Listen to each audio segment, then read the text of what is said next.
Welcome to Tea Time with Shaylee and Amber, the podcast where we talk about all the shit that your horse wants you to know and what you can do about it.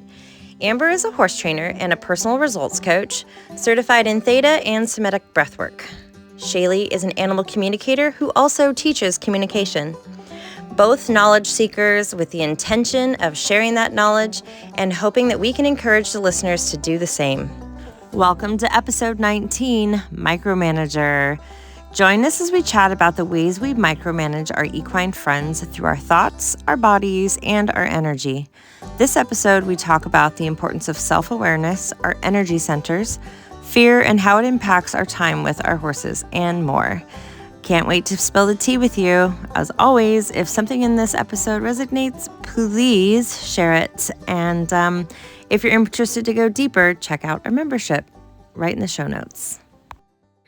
Hello, everyone. Welcome back to our podcast. Last episode, we talked about time, and wow, I'm surprised I remembered that because we did not do our little recap, but we talked about time. I was just leaning forward to grab my phone to be like, this is what we talked about last. I was like, oh, and she's going, and we're going, folks.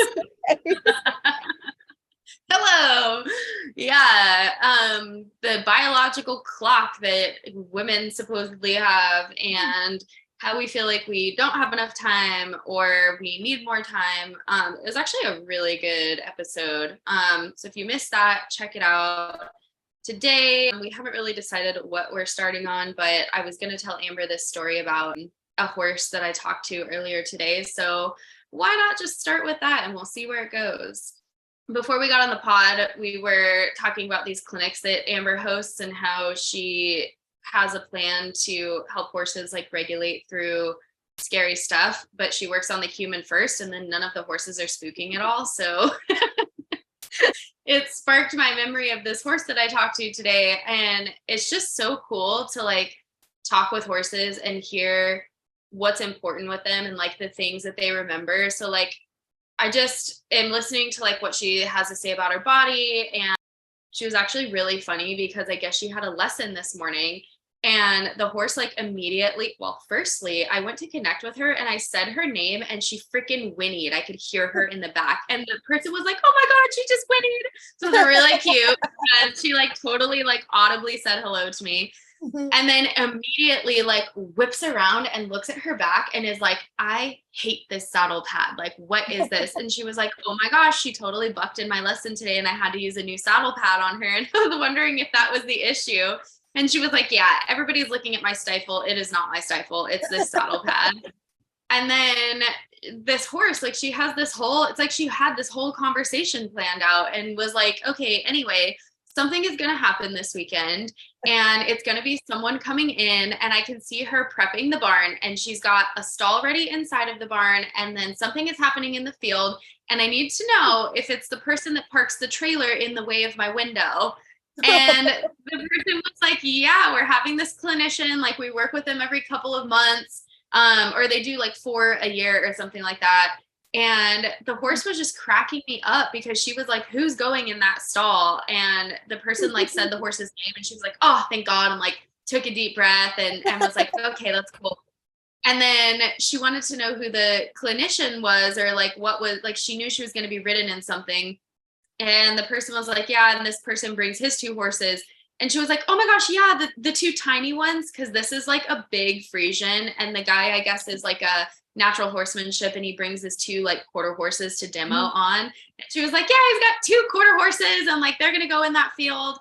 And as soon as she said that, the horse was like, hold up, wait a second, is he gonna park his trailer in the way again? Because when he parks his trailer in the way, I can't see out towards that field.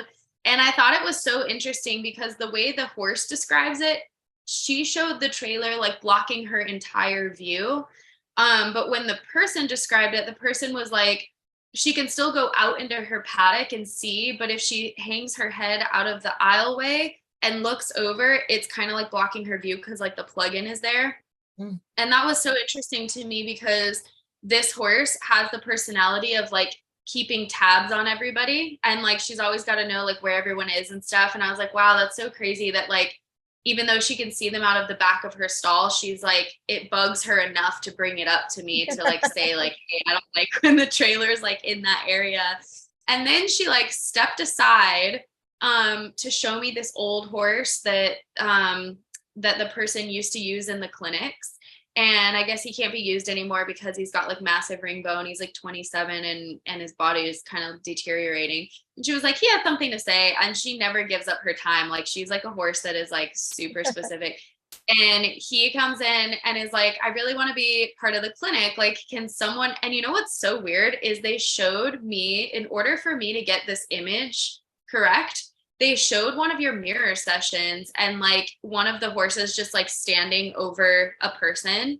And I was like, oh, this horse like totally wants to be involved. Like he wants to be part of the clinic, even though he can't. And so she's going to put him in the round pen with like a hay net so that he can like be part of the clinic and like check everything out. But I thought it was so interesting that like I saw one of your mirror sessions and like it was like an image, because obviously I haven't been to a live mirror session, but I've seen like the videos and stuff.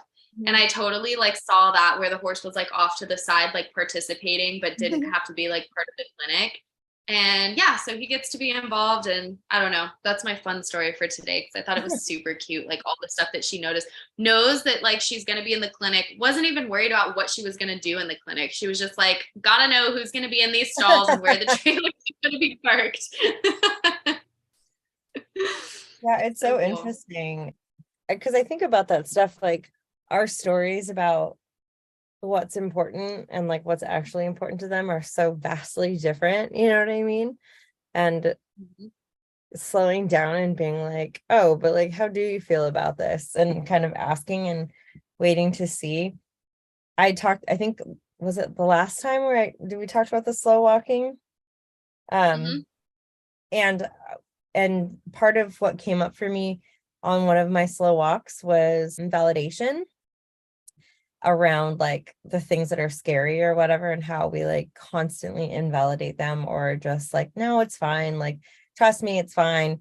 And we're always sort of doing that. And we were just before we got on this call, we were riding around the property and I taught a group lesson this morning. So I just basically sat on my horse. So he didn't really get worked. So he's just kind of stood out there with me.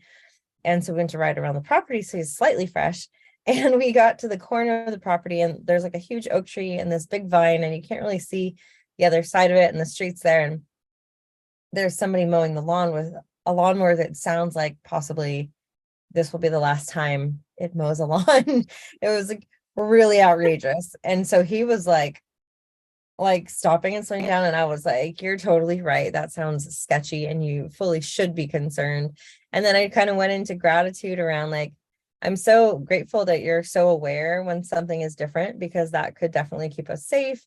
I just had this whole conversation with him and I just let him be tense and I just didn't intervene. I just validated for him and he totally softened. And usually in those moments, I have supported him in the way of just redirecting his focus, where I'll just like pick up on my reins and like I'll soften the tension he's holding in his body, or I'll put my leg on. I do a little bit of lateral work to kind of like squeeze out all of like, and kind of break that pattern.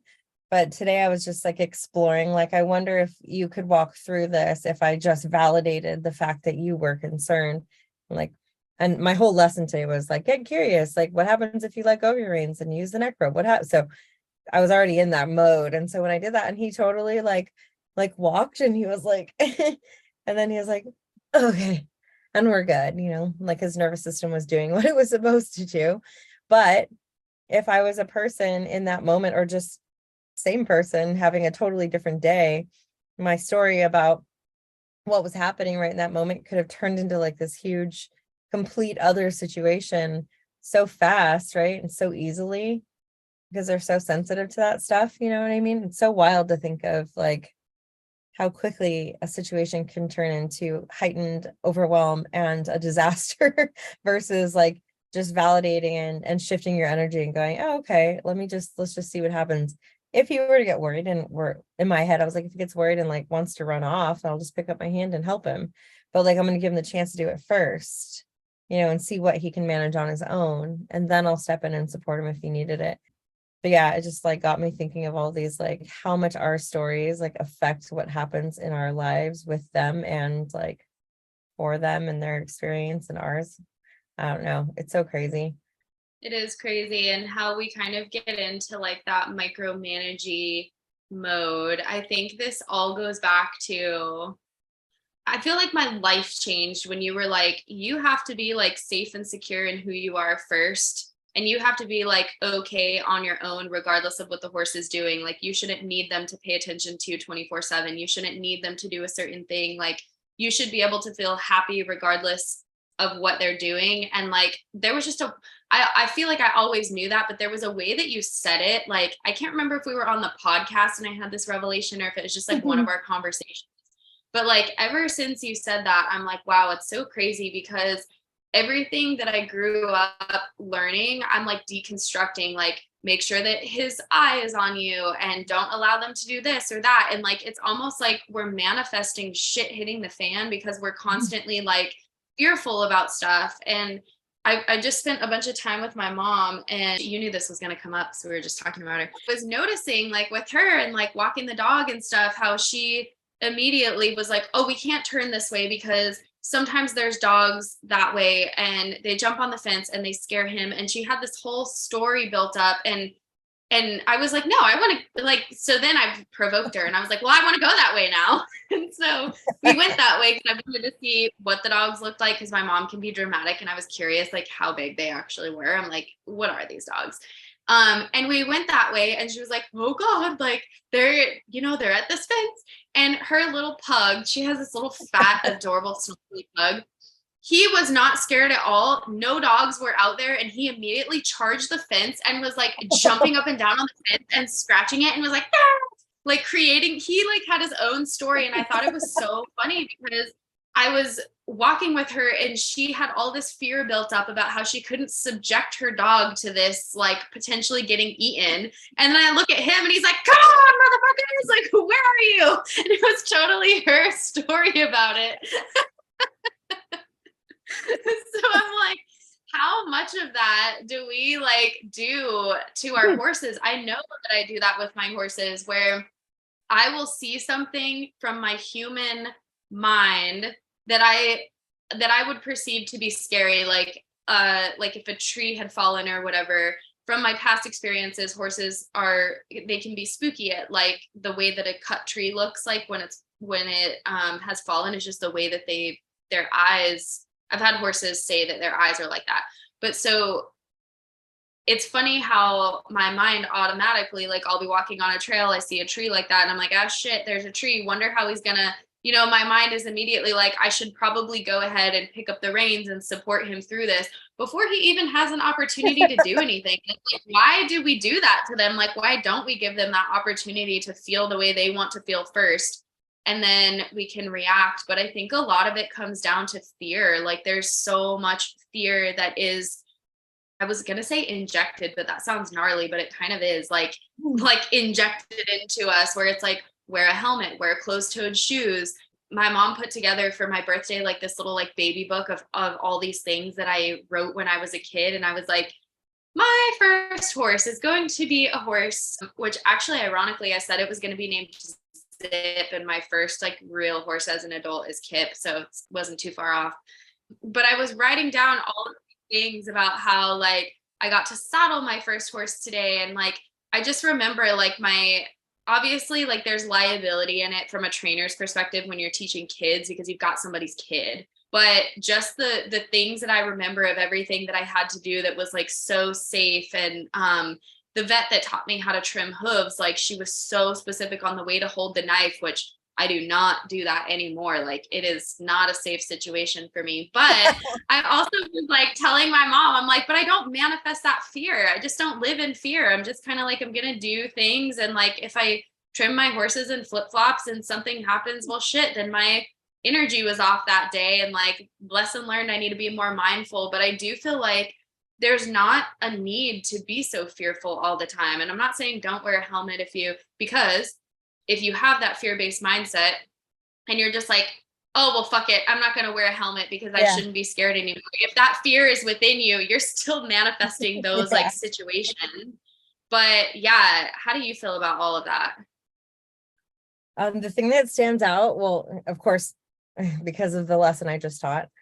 So much material we could talk about, but usually it ends up having like a theme for the day. And today we really talked about the micromanaging that happens.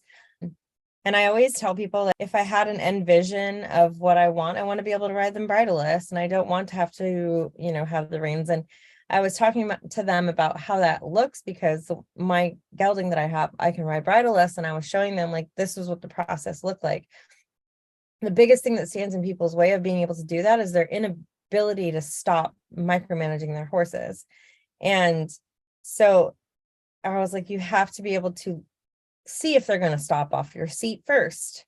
See if they're going to go left or right off of your leg before you pick up. How do you expect them to ever, be able to give get the answer right if you don't give them a chance? And people are so afraid to make mistakes. And it was interesting because I have one client who she's riding with a neck rope. Her transitions were so good today, walk to trot, and then downward transitions were just all of her seat. But when I have people grab, they can have the rein and the neck rope in hand. You see how much they automatically want to pull, and you feel it when you have your hand on the neck rope, because you're like, oh, wow, I am like, because we just don't know how much we're overusing things until we know. And so, we're working on the canter, and it's like, okay, go ahead and canter. And I just noticed how much the reins were being picked on and how much managing was happening. And so, and then I stopped her and I checked in with her and I was like, how do you feel? And she was like, I just feel like I don't have any control. And I was like, that's interesting, because there's a lot of controlling happening. I was like, so you might as well just let go of the reins, because if you don't have control doing all of that, you're no worse off. But it's funny too, when you bring in the canter, and even though I feel like and I don't know if this is true or not, but I feel like to the horses, their legs are just being in a different pattern. But in our brain, they canter all the time if they're out. You know what I mean? It's like but for humans, there's something psychological moving from like the trot or the walk into the canter. It's like, and then I was like, because cantering is where the bolts happen. It can happen from any gait, right? But like more likely to happen if you're cantering, that's where they buck. It's when they go sideways fast and you fall off. So I think that we already have that fear-based place, right? And so then when you go, okay, now grab the neck rope and let your reins dangle and, and canter with no contact and see if you can get him to. He stopped in every other gait. Why would the canter be different? It's just because your beliefs about what happens when you canter completely change, And so it was just such an interesting moment when she was like, I just feel like I don't have any control. And I'm like, well, you're doing everything you possibly could to control it. Why don't we just drop everything and still, even if you feel out of control, you're still you're no different than you were with all of the stuff, So it's so interesting to watch people's like minds and bodies and the way that they connect. And I did this thing with Smarty. I was sitting on him and I was like, I would say, okay, I'm going to back him up now. And I would pluck and he would back up. And then I said, okay, I'm going to move him forward now, putting my leg on both instances. And they were like, how does he know?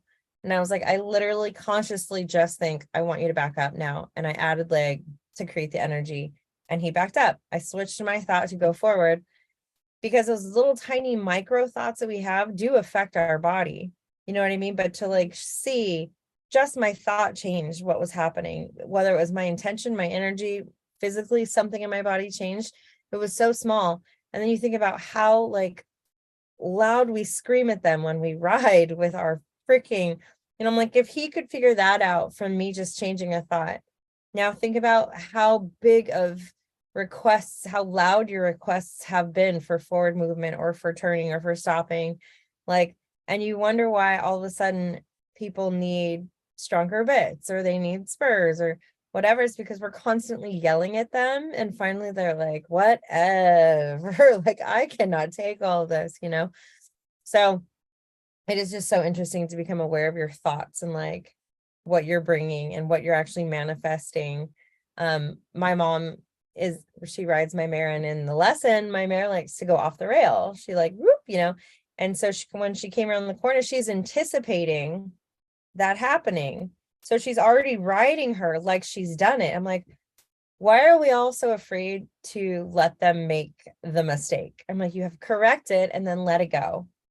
but most people will correct it and then they hold on to the story. Oh, when we come around this corner, you know, she's going to try to go off the rail, so I'm going to swing her back over here. And then all of a sudden, the horse is like, you know, Yeah. who cares if the horse goes off the rail? Put him back on the rail, let him go. They go back off the rail. Who cares? Put him back. You know what I mean? It's like the allowing of the letting go of the control in between these moments where we think we're controlling.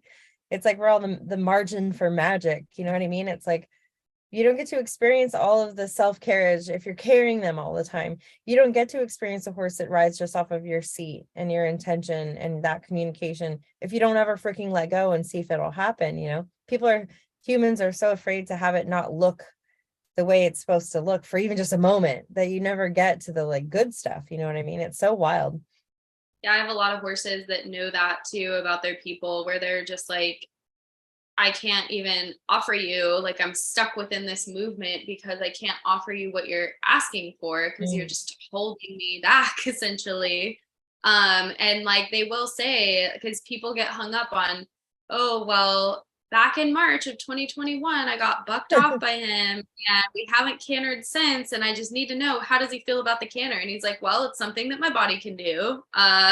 You know, like they really don't hold on to the stories, but as soon as we start bringing in those freaking stories or our body starts tensing up in a certain way, I think the thing that I see the most is, yeah, people probably hold on to the stories, but I feel like when a horse, like when someone's like, oh, my horse won't do this or that, it's immediately like they're just not riding the horse that they have that day. Like they're just constantly living in the past of like what that horse has done, how their experience has been. Or they'll say, oh, well, they don't do it for the trainer and I don't understand why they do it for me. And then we have to get into the whole like, well, it's not that because people for whatever reason, when they work with a trainer who can ride their horse and get them to accomplish things and they can't, they fully believe that it's their skill level. And I'm like, it is not your skill level. It's like your mental limitations. It is totally your belief systems. And also it's people just not being aware of how their body feels. Like the neck rope thing is such a powerful tool. And I think I talked about this a little bit in one of our episodes where I was like, I realized when I was trying to do mounted archery that I couldn't ride with one hand. And I was like, what the fuck is this? Like, what do you mean I can't ride with one hand? Why can't I turn these horses? Like, I'm like, wow, sorry, Kip. Like for the last however many years I've been riding you, I was probably so freaking crooked and like pulling on him without even knowing. So I started only riding with a neck rope and it made me realize like, I'm like, oh my gosh, my body is so twisted. And I didn't know that because obviously our horses start to go in dysfunction for us. Like they have no other choice really, if we're like forcing them into it. And I think when you ride with a neck rope and you give up that control, it really puts into perspective, like, wow, my left leg is really weak and my right shoulder comes forward. And there's all these things that your body does that you don't realize when you have, because when we start to take over that control with the reins, we are basically just trying to ask our horses to compensate more for what we're messing up. Mm-hmm. So, and I feel like that's part of why people might not want to go the neck. They might not want to go into that because it takes, once you realize that, it takes a ton of deconstructing and it throws off your whole, maybe you're close to show season and you'd rather just pull them around instead of fix things from like the ground up and then complain about it later. Because I do feel like I do love my clients a lot, and I'm not perfect, but I do feel like there are a lot of times where I will tell someone like, hey, this is what's going on, like you need to deconstruct this, and they'll just be like, oh, well, my left leg is weaker, like I know that, I just put my stirrup up another hole and it like fixes things. And I'm like, okay, well, you're only ready to hear what you're ready to hear. But yeah, giving up the control in the bridle. And that's so interesting to me too, to think about it from a purely energetic perspective, because so many horses and humans have like shut down throat chakras. And like, what do we do when we take up the contact? We're asking them to like flex at the pole and close off that whole area. And it's pretty, or it's the acceptable thing for them to be in this like frame, and the whole throat chakra gets squished. And what do humans ride with their eyes down, which is like essentially mirroring like what they're doing to the horse. So I've been doing Jane Pike's work for like a couple of months now, and it's so interesting to me. She isolates certain parts of the body. Like right now I'm doing the dome of the diaphragm, but I was doing the heart before that, and how like she said that if you put your fingers like at the top of your collarbone, like you should feel your heart. And I couldn't feel the top of my heart. So like my whole chest cavity was in the sympathetic, and just doing like these very simple movement exercises for like 3 days, my heart totally like shifted up and like I could feel it again. And she talked about when you're riding and how like typically when we're riding, we make a note to support the horse through our center line through a turn, but essentially the horse is always like in some sort of curve, and we need to make our center line match theirs. And what we usually do is we like over exaggerate our shoulders and our head, like turning, like how you were just doing. And it pulls your center line off, because like our center line is like pubic symphysis, belly button, the manubrium, the seam of the nose, and like your tongue tendon. So like your what's insane is like she picks certain little body parts. So like the tendon of your tongue, that can be off center and like throw everything else off. And she has this cool exercise where she has you like sit in your saddle and just imagine you were coloring in with a colored pencil, like where a certain body part would be. So you would pick a bone, or you would pick like your actual like fleshy part. Then you think about like, is it more bony or is it more fleshy? And you color it in with the color pencil, and you just think about those 2 points for a second. And then you move into the walk and you feel into it and like keep focusing on those 2 points, and then go back to the halt and see like how you can color in those pieces again. And it's pretty crazy how just something mindful like that can shift the way that your pelvis is sitting. But I think a lot of it too is like people not really understanding. I feel like there would be more emphasis on helping our bodies if we truly understood like the impact it is to our nervous system, because I didn't realize that like our deep front line, it runs like through our pelvic bowl, and when it's in the parasympathetic, it kind of fans out and like and goes up against our side. So like when we have almost like a tubular body, like we don't have that like sucked in waist, our body is more in parasympathetic. But when you see those people that have hips and then you have like this super skinny like hourglass figure, that's your body going in sympathetic to create that. Like it all kind of sucks in and holds your organs in and all of that stuff. And there's so much of that happening within our bodies. And I think we all just need like a better awareness of our nervous systems, because like the brain really is it. Like fear is in the brain, pain's in the brain. We don't have little pain receptors in our body. It's all coming from the brain. So if we had more, that's what I think is cool about the way that you train, because you are very nervous system focused, and you invite people to like feel into their bodies and get more in tune with their nervous systems. And I really wish that like I would have had that when I was younger, you know. And I was thinking about like, I can't wait to have Celeste on next week, because I was thinking about her work and like how cool it would be for kids to like grow up learning from like Jane Pike and you and Celeste, where like the basics are not like we carry a crop and we kick to go. Like what if a kid gets on a horse for the first time and asks, how do I make this horse go forward? And it's like, well, you open your solar plexus and you lift up through your core and you think go forward. Like it would be such a cool world if we started getting away from that, like with kids. Yeah, definitely. I think because they're so easy to teach stuff, because they don't really have the fear anyways to begin with. And so tapping them into that, like it would be really incredible. I'm not like a big fan of teaching kids, but somebody needs to do it. There needs to be an entire shift of like everywhere. And I feel like there's a lot of trainers that are starting to realize the importance of this stuff, but then also are in a different world and have a struggle transitioning into. We have a trainer who's local. I think she's in my master class.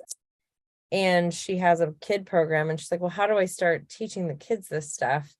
But the kids are, even the young ones are so already focused on, I gotta go to the show, I'm in pony club, I'm gonna go win the thing, and I'm like, you just gotta say, like, this is the most important part, you know what I mean? And this is gonna carry you through like your entire career with horses. Eva, it's gonna keep your horses sound, it's gonna keep you safe, it's gonna keep you sound, like, so I think having more trainers and more people be louder and more committed to the process themselves, and that is the piece that I think that's what's happening right now, and like the shift that is happening, where I think a lot of old school trainers, like way, way, way back, we're not saying anything different than this. It's just the way that it's being said now is in a way that people can hear, because people have gotten so far away from it.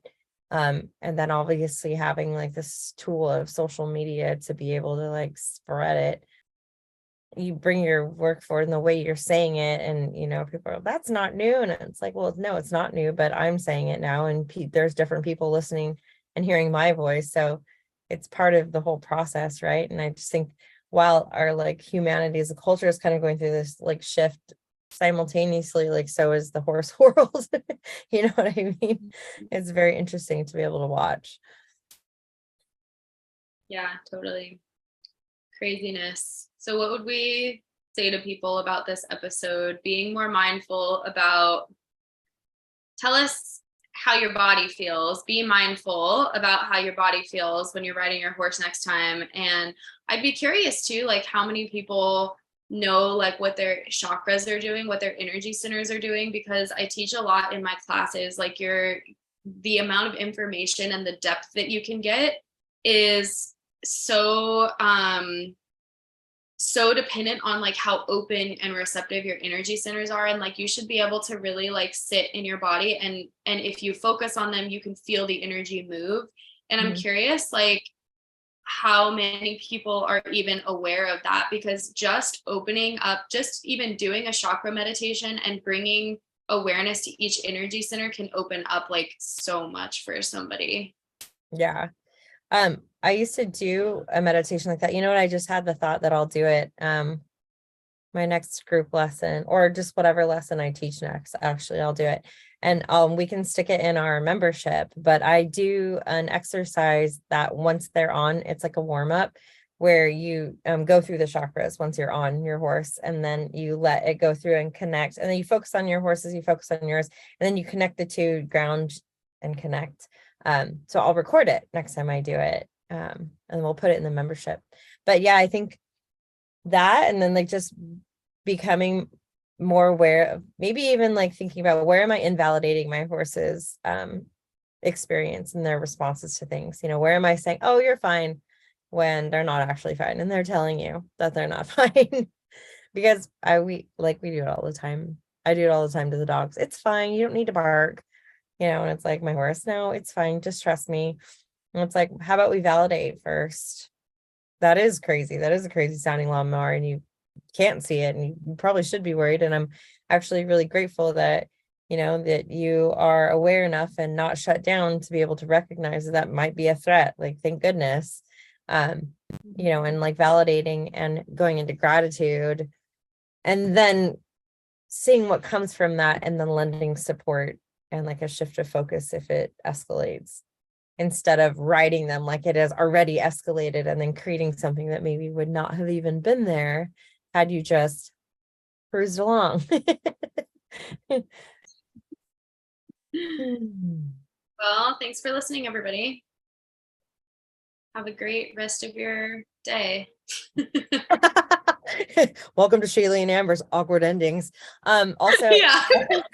if you guys have not joined the membership yet, we'll put a link in the show notes. We have some exciting guest podcasts coming up that you only get access to if you're in there. We do release them eventually, but yeah, special if you're in the membership. And we have our book club, and that is starting to wrap up. We do have a date. We're going to do a little get together with the author Tammy Billups, and get to have some insight on the meat of the book. Like, I'm interested to get to know her, and now reading the book and having so much filled in for me, these little gaps of things I always wondered. And so that's going to be coming up. And if you join, then you get to hop on that call with us. And of course, our tea parties that we do once a month are live question and answers, but also this one is going to be the Wine Wednesday edition. And that is going to be on the 24th. So you have time to get in on that. I don't even actually like wine, but I might bust out a wine glass with something in it. So, and we're doing it in the evening. So it's not like, wine in the morning, not like the tea. So if you guys are interested in that, going a little bit deeper, we also are going to have access to some live workshops that we're going to do that only the members can do live. We may sell them evergreen after, but for now, it's just for our members. So click on the link, get in there, look around, and if it's right for you, join us. So again, that's it. Have a good, I guess this will come out on Saturday. Have a good weekend. Yeah.